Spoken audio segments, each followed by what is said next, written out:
5000 ரூபாய் போட்டாங்களே விடிய காத்தால, அதுக்கான ஃபண்டு எங்கேருந்து எடுத்திருக்காங்க தெரியுங்களா? வயிற்றுச்சலாக இருக்குங்க.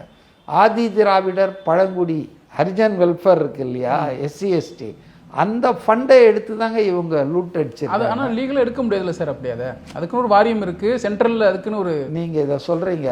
இப்போ டிரான்ஸ்போர்ட் எம்ப்ளாயீஸ் இருக்காங்க இல்லையா, அவங்களுக்குன்னு பென்ஷன் ட்ரஸ்ட் இருக்குது. அந்த பணம் வந்து அங்கே பல ஆயிரம் கோடி லட்சம் கோடி இருக்குது. அதெல்லாம் இவங்க எடுத்து சூறையாடிட்டாங்க. இவங்க எடுத்து அதை அரசாங்க செலவுக்கு திட்டங்களுக்கு யூஸ் பண்ணிட்டாங்க. விளைவு என்ன தெரியுமா? இன்றைக்கி வந்து ரிட்டையர் ஆகிட்டு போகிறான்ல டிரான்ஸ்போர்ட்டில், அவனுக்கு வந்து உடனடியாக அவனுடைய டெர்மினல் பெனிஃபிட்ஸோ பென்ஷனோ கிடைக்கிறதில்ல. அவங்க போராடிட்டு இருக்காங்க.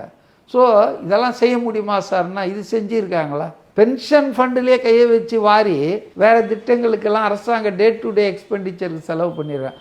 I am not charging only DMK. இது ரொம்ப காலமாக நடந்துக்கிட்டு திருப்பி அனுப்புவாங்க. ஒரு 5000 கோடி கொடுத்தாங்கன்னா 4000 கோடி திருப்பி அனுப்பிச்சிடுவாங்க. அந்த மாதிரி நிகழ்வுகளும் நடந்திருக்கு. அதாவதுங்க, நான் என்ன சொல்கிறேன்னா, ஒரு அரசாங்கத்துக்கு இந்த பவர்லாம் இருக்குங்க. கேட்டால் அதுக்கு ஒரு நொண்டி நியாயம் சொல்லுவாங்க, டைவர்ட் பண்ணோம், அது அவசர தேவையாக இருக்குது. ஏன்னா இப்போ கோடைக்கால உதவின்றது வந்து தேர்தல் வருது இல்லையா, கோடை காலம் இந்த வருஷம் தானே வந்துருக்கு. விஜய் நல்லா கேட்டார். அது சில நேரங்களில் அவர் கேட்கறது வந்து ரொம்ப பாயிண்டடாக இருக்குது.